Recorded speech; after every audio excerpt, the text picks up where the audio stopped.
মানুষের দেহের সবচেয়ে বড় গ্রন্থি কোনটি? অগ্নাশয়, থাইরয়েড, যকৃৎ, পিটুইটারি? যকৃৎ। তো বন্ধুরা, এএনএম জেএনএম 2026 লাস্ট মিনিট সাজেশনের আজকে ক্লাস নাম্বার 2। আজকে আমরা বিভিন্ন বায়োলজির গুরুত্বপূর্ণ প্রশ্ন সেট সম্পর্কে আলোচনা করব। এর আগে একটি প্রশ্ন সেট আলোচনা হয়ে গেছে, যারা দেখোনি এই গুরুত্বপূর্ণ প্রশ্নের সেটগুলি অবশ্যই পরীক্ষা দেওয়ার আগে একবার দেখে যাবে। তো আজকের প্রথম, মানুষের দেহে রক্ত পরিশোধনের কাজ করে কোন অঙ্গ? তো মানুষের দেহে রক্ত পরিশোধনের কাজ করে হৃৎপিণ্ড, ফুসফুস, কিডনি না যকৃৎ? সঠিক উত্তর হয়ে যাবে কিন্তু কিডনি। মানুষের দুটি কিডনি থাকে, প্রতিটি প্রায় 180 লিটার রক্ত কিডনির মাধ্যমে পরিশোধিত হয় প্রতিদিন প্রায় 1.5 লিটার প্রস্রাব তৈরি হয়। প্রতিটি কিডনিতে প্রায় 10 লক্ষ কিন্তু নেফ্রন থাকে। রক্ত পরিশোধনের ক্ষতিকারক বজ্র পদার্থ কিডনি বের করে দেয়। অতিরিক্ত জল ও লবণ নিয়ন্ত্রণ করে। দেহের জলের ভারসাম্য এবং রক্তচাপে নিয়ন্ত্রণে সাহায্য করে।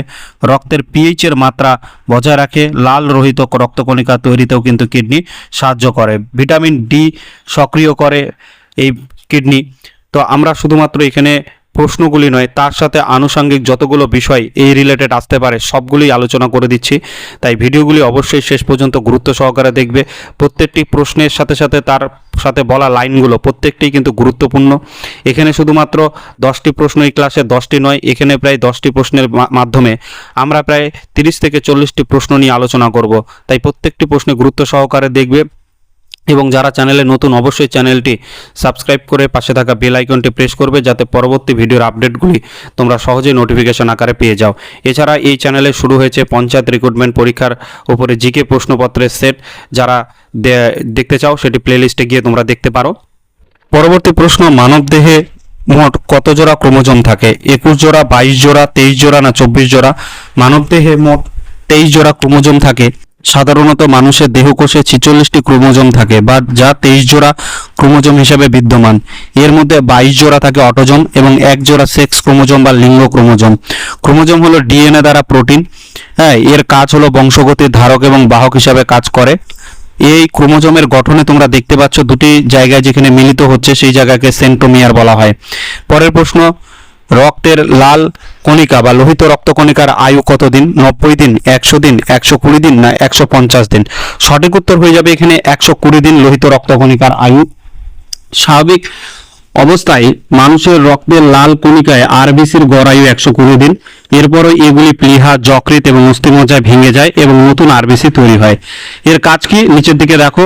শরীরের অক্সিজেন পরিবহন করে, কার্বন ডাই অক্সাইড পরিবহন করে, রক্তের পিএইচের মাত্রা বজায় রাখে এবং এর উৎপত্তি লাল অস্থিমজ্জায়, প্লীহা বা যকৃতে ভেঙে যায়। আরবিসির প্রধান উপাদান হলো হিমোগ্লোবিন। আরবিসি নিউক্লিয়াস বিহীন হয়। পুরুষের আরবিসি বেশি হয় নারীদের তুলনায়। স্বাভাবিক আরবিসির সংখ্যা পুরুষের 4.5 থেকে 6 মিলিয়ন পার ইউনিট লিটার এবং নারীদের ক্ষেত্রে সেটা 4 থেকে 5.5 মিলিয়ন ইউনিট পার লিটার হয়। লাল রক্তকণিকার ছবি আমি দিয়ে দিয়েছি, ঠিক আছে? তোমরা এর মাধ্যমে 3D ছবিগুলোর সাহায্যে তোমরা কিন্তু প্রশ্নের সাথে সাথে ব্রেনটি সেট করে দিবে। নেক্সট প্রশ্ন, মানুষের দেহে মাস্টার গ্রন্থি নামে পরিচিত কে? থাইরয়েড গ্রন্থি, পিটুইটারি গ্রন্থি, অ্যাড্রিনালিন গ্রন্থি আর না অগ্নাশয় গ্রন্থি? সঠিক উত্তর অপশন নাম্বার বি, পিটুইটারি গ্রন্থি। এবার এর আনুষঙ্গিক বিষয়গুলো আমরা জেনে নিই।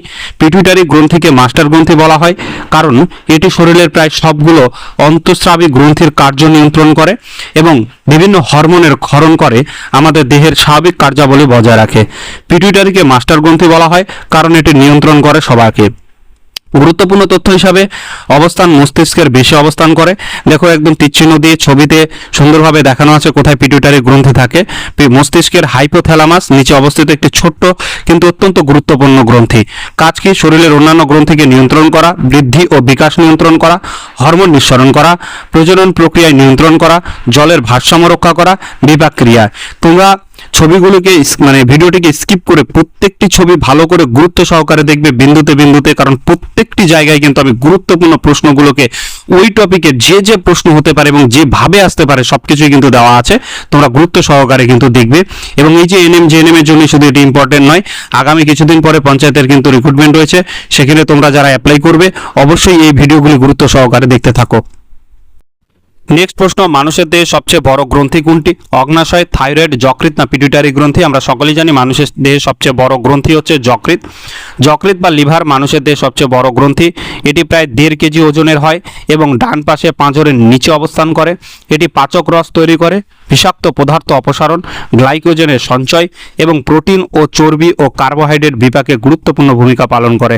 আমি পুরো লিভারের সাথে পৌষ্টিকতন্ত্রের ছবিটি আমি দিয়ে দিয়েছি, তোমরা স্কিপ করে অবশ্যই দেখে নিবে কোনটাকে কি বলা হয়। ঠিক আছে, প্রত্যেকটি প্রশ্নই কিন্তু এখানে গুরুত্বপূর্ণ। সফলতা তোমার হাতে, প্রস্তুতি হক সঠিক পথে। নেক্সট প্রশ্ন, ডিএনএ সম্পূর্ণ রূপ কি?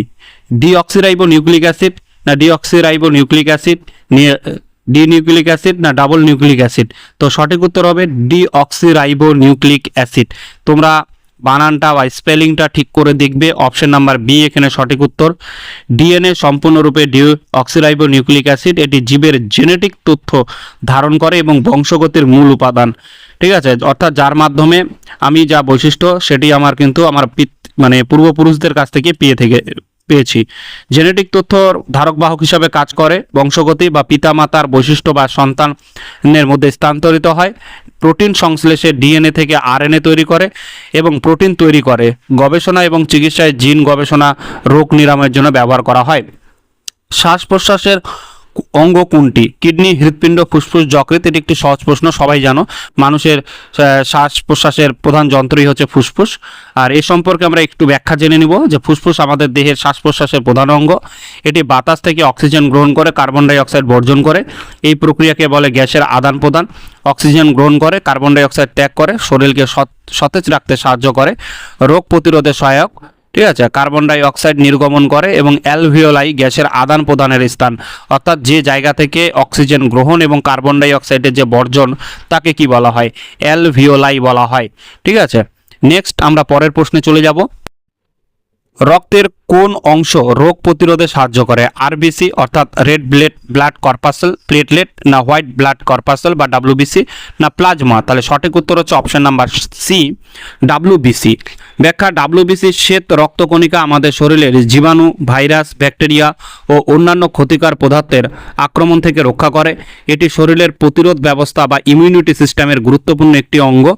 আর জীবাণু, ভাইরাস ধ্বংস করতে সাহায্য করে, শরীরের সংক্রমণ থেকে আমাদের রক্ষা করে, ক্ষতস্থান নিরাময়ে সাহায্য করে, ইমিউনিটি সিস্টেমকে শক্তিশালী করে।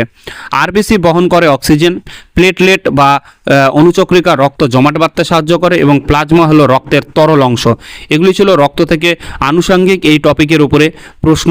যারা এখনও পর্যন্ত আমার আগের ভিডিওগুলি দেখোনি তারা অবশ্যই দেখবে এবং যারা নতুন অবশ্যই চ্যানেলটি সাবস্ক্রাইব করে পাশে থাকা বেল আইকনটিকে প্রেস করবে এবং কোনো প্রশ্ন অসুবিধা থাকলে অবশ্যই কমেন্টে জানাবে। পরবর্তী প্রশ্ন, ইনসুলিন হরমোন কোথা থেকে নিঃসৃত হয়? যকৃৎ, অগ্নাশয়, থাইরয়েড না কিডনি? তো ইনসুলিন হরমোন খরিত হয় অগ্নাশয় গ্রন্থি থেকে। অগ্নাশয় গ্রন্থির বিটা কোষ থেকে এই হরমোন খরিত হয় এবং ল্যাঙ্গারহান্স এই বিটা কোষটি অবস্থিত। বিটা কোষ থেকে ইনসুলিন নিঃসৃত হয়। এটি রক্তে গ্লুকোজের মাত্রা নিয়ন্ত্রণ করে এবং কোষে গ্লুকোজ প্রবেশে সহায়তা করে। রক্তে শর্করার মাত্রা নিয়ন্ত্রণ, কোষের গ্লুকোজের প্রবেশে সহায়তা, লিভারে গ্লাইকোজেন তৈরিতে সাহায্য, চর্বি ও প্রোটিন বিপাকে সাহায্য করে ইনসুলিন হরমোন এবং এটি অগ্নাশয় গ্রন্থি থেকে খরিত হয়। 10 নম্বর প্রশ্ন, উদ্ভিদের খাদ্য তৈরির প্রক্রিয়াকে কি বলা হয়? শোষণ, পরিপাক, সালোক সংশ্লেষ না রেচন? সঠিক উত্তর সালোক সংশ্লেষ।